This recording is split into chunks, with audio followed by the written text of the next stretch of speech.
नमस्कार दोस्तों, civil services PMI academy में आप सबका हार्दिक स्वागत है। आज की इस वीडियो में हम चर्चा करेंगे नक्सलवाद पर। नक्सलवाद एक ऐसा टॉपिक है जो कई दशकों से देश की इंटरनल सिक्योरिटी को लेकर एक गंभीर चुनौती बना हुआ है। एक ऐसा मुद्दा है ये जो गंभीर चुनौती बना हुआ है। तो दोस्तों, आगे बढ़ने से पहले सबसे पहले यह जान लेते हैं कि नक्सलवाद है क्या। नक्सलवाद दरअसल चरमपंथी या कहें उग्र हिंसक आंदोलन पर आधारित एक विचारधारा है जिसका मुख्य उद्देश्य भारत में लोकतांत्रिक एवं संवैधानिक तरीके से चुनी गई सरकार को बेदखल कर, सत्ता से बेदखल कर अपना सरकार स्थापित करना, यानी कि साम्यवादी सरकार स्थापित करना। नक्सलवाद का जो इनको मूल मंत्र मिला था, या कहें जहां से सबसे ज्यादा प्रभावित थे, वो था चीन का माओ से तुंग के नेतृत्व में साम्यवादी आंदोलन। तो कहीं ना कहीं ये चीन के साम्यवादी विचारधारा से प्रभावित थे। और आपको याद हो 1962 का भारत चीन युद्ध, तो थोड़ा सा कोरिलेट करिएगा चीजों को। आगे बढ़ते हैं कि नक्सलवाद शुरू कैसे हुआ और क्यों, क्या कारण थे नक्सलवाद की उत्पत्ति के। तो दरअसल नक्सलवाद की शुरुआत 1967 में पश्चिम बंगाल के दार्जिलिंग जिले के एक छोटे से गांव नक्सलबाड़ी से हुई। पश्चिम बंगाल के दार्जिलिंग जिले के एक छोटे से गांव नक्सलबाड़ी से 1967 में इसकी शुरुआत होती है। दो व्यक्ति थे, चारू मजुमदार और कानी सान्याल। चारू मजुमदार और कानी सान्याल को कहा जाता है कि ये दोनों मास्टरमाइंड थे नक्सल आंदोलन को शुरू करने का। पश्चिम बंगाल में 1967 में शुरू हुआ नक्सलवादी आंदोलन कब धीरे धीरे देश के अन्य हिस्सों में फैलता गया पता ही नहीं चला। दरअसल जब यह शुरू हुआ तो कहा जा रहा था कि यह साम्यवादी आंदोलन है, लेकिन इसकी शुरुआत नक्सलबाड़ी से हुई थी, इसीलिए इसका नाम भारत में नक्सलवाद पड़ा। और भारत में नक्सलवाद का कुछ अलग रूप भी था, तो उस पे किसी और वीडियो में चर्चा करेंगे। तो धीरे धीरे ये आंदोलन इतना फैला, इतना उग्र हुआ कि देश के कई हिस्सों में, पश्चिम बंगाल से निकलकर देश के कई हिस्सों में फैल गया। बिहार, झारखंड, छत्तीसगढ़, उड़ीसा, महाराष्ट्र, एमपी, इवन आंध्र प्रदेश, तेलंगाना और कुछ हद तक केरल में भी। तो जो केरल को छोड़ दें तो देश के जो बाकी हिस्से हैं, इनको एक समय बिहार में झारखंड भी था और एमपी में छत्तीसगढ़ भी था। तो कुल मिला के ये पूरा इलाका, देश का जो पूर्वी हिस्सा था, उसको लाल गलियारा कहा जाता था। रेड कॉरिडोर इंग्लिश में इसका नाम है। तो इसमें जो इलाके थे, मैं बता दिया कौन कौन से हिस्से शामिल थे। और अभी शुरुआत के 4-5 साल ही हुआ था। 1967 में शुरू हुआ, 1971 में इन्होंने इतना आतंक मचाया, इतना हिंसक घटनाएं घटी। कहा जाता है कि पूरे देश में 3600 से ज्यादा हिंसक घटनाएं घटी थी, और आजादी के बाद किसी एक वर्ष में इतनी ज्यादा हिंसक घटनाएं नहीं घटी थी। तो उसके बाद सरकार को लगा कि इन पे काबू पाना जरूरी हो गया है, तो सरकार ने कुछ उपाय करने शुरू किए, जिसमें से पहला था इनका दमन करना, यानी कि पुलिस प्रशासन की मदद लेना या फिर सेंट्रल जो आर्म फोर्सेस हैं उनकी सहायता से इनका दमन करना। और साथ में सरकार ने कई सारे विकासात्मक कार्यों को भी किया। इस पे आने से पहले नक्सलवाद से के कारणों को समझ लेते हैं कि नक्सलवाद आखिर क्या कारण था कि लोग नक्सलवाद से जुड़ते चले गए।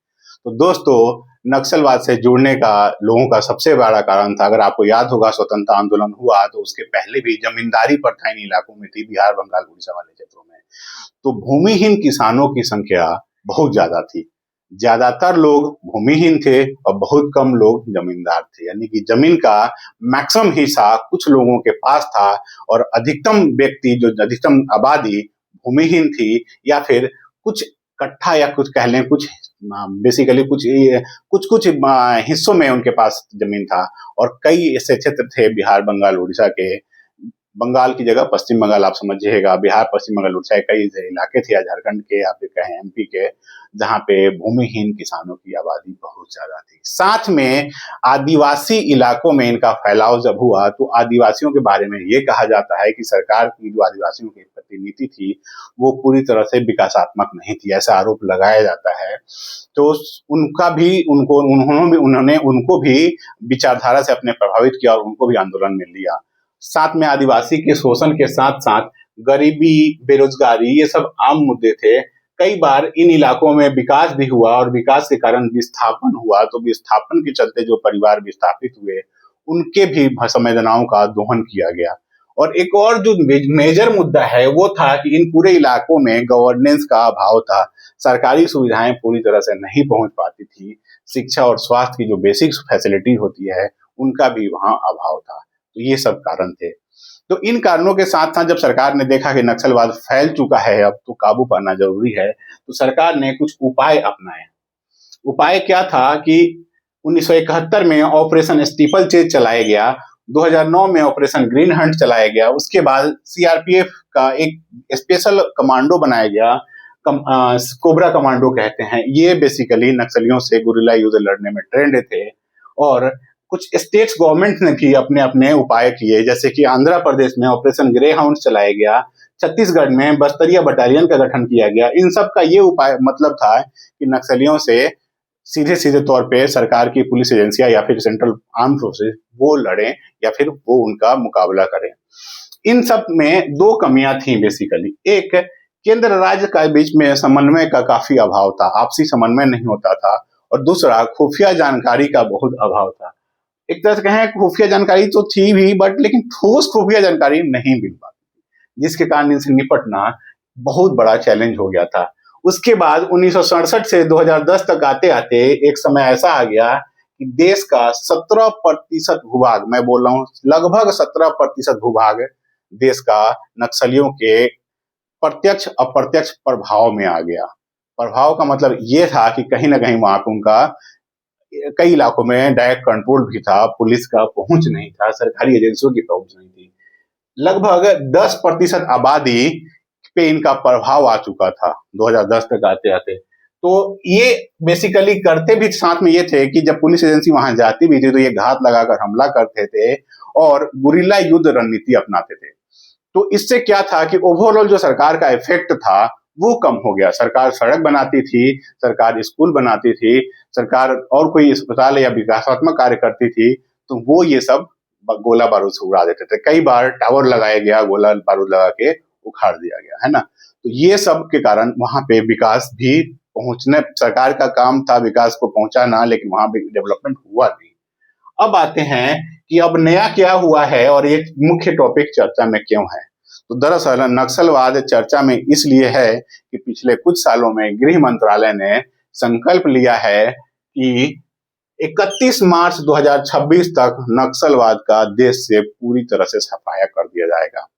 गृह मंत्री ने क्लियरली बोला है, क्लियर कट बोला है। एक ऑपरेशन भी चलाया गया है ब्लैक फॉरेस्ट नाम से। इस ऑपरेशन के जरिए पहली बार ऐसा हुआ है कि 30-40 साल बाद किसी टॉप नक्सल कमांडर को मारा गया है। एक महासचिव स्तर के नक्सल कमांडर को हाल ही में मुठभेड़ में मारा गया। अदरवाइज नक्सली में प्रायः उनके कैडर मारे जाते थे और हमारे जवान।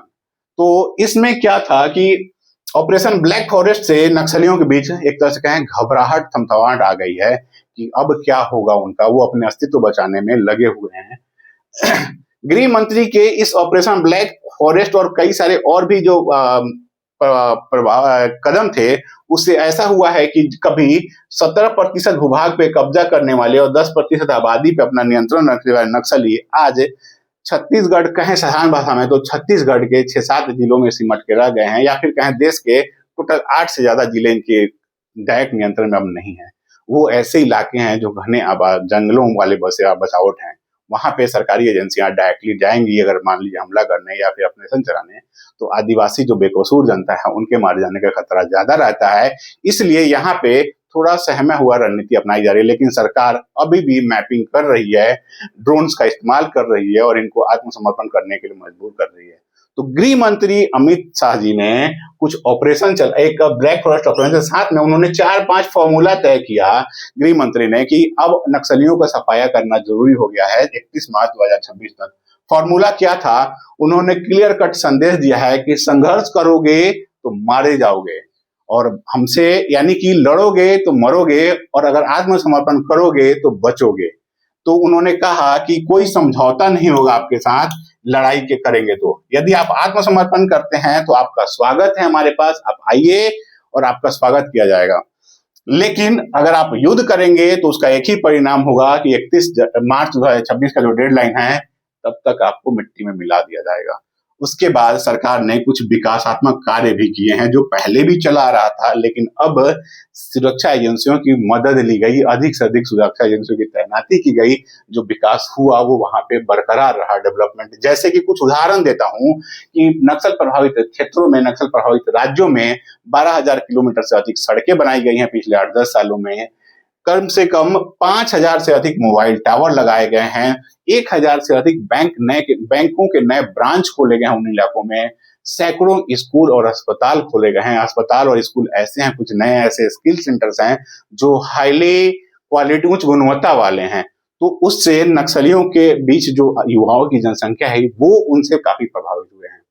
उनका झुकाव अब विकास की ओर होने लगा है कि सरकार विकास कर रही है, सरकार हमारा ख्याल रख रही है। ऐसा नहीं है कि नक्सली कहते थे कि सरकार आपका कुछ नहीं करती आपका शोषण के अलावा, तो उनके मन में अब आ गया है कि अब नहीं, सरकार हमारे लिए काम कर रही है। तो खासकर युवा आबादी, चाहे वो पुरुष हो या महिला, वो अब नक्सलवाद की ओर उनका झुकाव कम हो गया है। नक्सलियों के लिए रिक्रूटमेंट करना बहुत बड़ा चैलेंजिंग काम हो गया आज के डेट में। युवा या तो नौकरी के लिए आ रहे हैं या स्किल करके बाहर की तरफ जा रहे हैं। यदि उनको जबरन वहां पकड़ा जाता है तो कई बार वो वहां से पलायन भी कर जाते हैं किसी और इलाके में। गृह मंत्री के जो फॉर्मूला था उसमें 1, 2 और जो तीसरा फॉर्मूला था, नक्सलियों को गोला बारूद की आपूर्ति बहुत अधिक होती थी। आप सुनते होंगे आज से 15 साल 20 साल पहले कि ये हो गया हमला, इस हमले में इतने जवान शहीद हुए, यहाँ पे गोला बारूद लगा के रॉकेट लॉन्चर से हमला किया गया। तो सरकार ने सोचा कि आखिर ये गोला बारूद वो उत्पादन तो करते नहीं है, छोटा सा अगर छोड़ दिया जाए तो बाहर से जो सप्लाई होता था उसको पूरी तरह से बंद किया गया। बंद करने में अलग अलग एजेंसियों की मदद ली गई, खासकर इंटेलिजेंस एजेंसी की। तो ये पूरा बंद हुआ। जब बंद हो गया तो उनके पास हथियारों की सप्लाई, गोला बारूद की सप्लाई ऑटोमेटिक बंद हो गया। तो वो जो बारूदी सुरंग लगा के हमला करते थे वो भी उनके लिए आज एक चैलेंजिंग काम हो गया है। अगला काम था फंडिंग को रोकना। नक्सलियों के पास फंडिंग के 2 स्रोत थे। एक इंटरनल, जहां पे उनका कब्जा था जिन इलाकों में, वहां पे प्राइवेट, सरकारी, हर तरह के अधिकारियों से वो वसूली करते थे।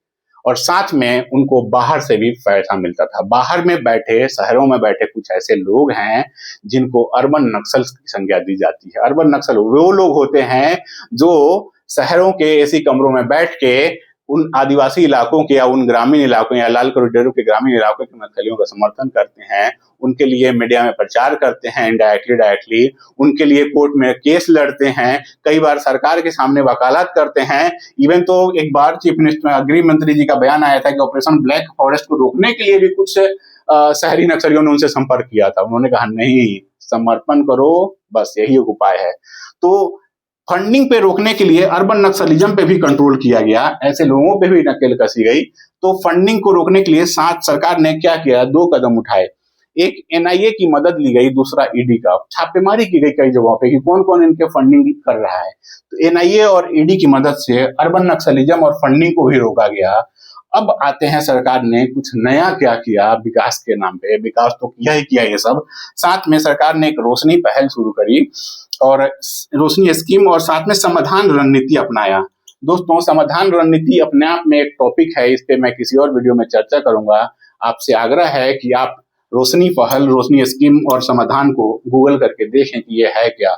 इसका इतना प्रभाव रहा कि अब आते आते ये नक्सली कुछ जिलों में सिमट के रह गए हैं। और अब क्या हुआ है और हाल में नक्सलिज्म चर्चा में क्यों था, तो इन सब का ऐसा प्रभाव हुआ कि नक्सलवाद को लग गया नक्सलियों की अब आत्मसमर्पण करना ही एक बड़ा कदम होगा उनके बचने का, साथ में उनके साथ जो कैडर है उनके जान को बचाने का।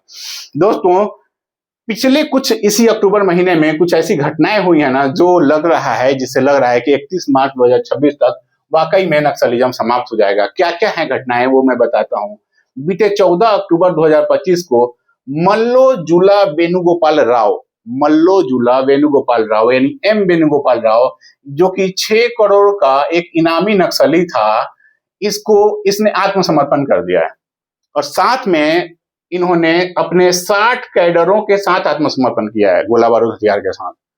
इन्होंने एक शर्त रखी थी कि यदि महाराष्ट्र के सीएम रहेंगे तो उनके सामने मैं समर्पण करूंगा। सरकार ने जब बातचीत हुई तो सरकार ने कहा कि रणनीति तो हमारी यही है, आप आत्मसमर्पण करिए, आपका स्वागत है। तो इन्होंने अपने 60 कैडर के साथ आत्मसमर्पण किया। और ये एक बहुत बड़ी घटना इसलिए है कि एक किशन जी भूपति और सोनू के नाम से भी फेमस हैं, वेणुगोपाल राव भूपति के नाम से और सोनू के नाम से। और ये महान एक तरह से कहें कि जो एक बड़े नक्सली लीडर थे किशन जी, उनके छोटे भाई थे। तो इन्होंने क्या किया है कि आत्मसमर्पण करने के बाद जब इनका आत्मसमर्पण की बात हो रही थी तो नक्सलियों के बीच आपस में टकराव होने लगे कि नहीं, हम अगर घुटने टेक देंगे तो हमारे आंदोलन का क्या होगा। तो कह रहे हैं आंदोलन तो आपका ऐसे ही खत्म होने वाला है 31 मार्च 2026 तक। कहाँ, कब तक बचोगे, कब तक शरण लोगे जंगलों में। अब तो ड्रोन से भी और अलग अलग तकनीक से आप पे निगरानी की जा रही है, कब तक बचोगे। तो इन्होंने कहा हाथ में। इसके बाद 17 अक्टूबर 2025 को एक और घटना घटती है। रूपेश और रनिता एक महिला है, ये एक पुरुष भाई साहब।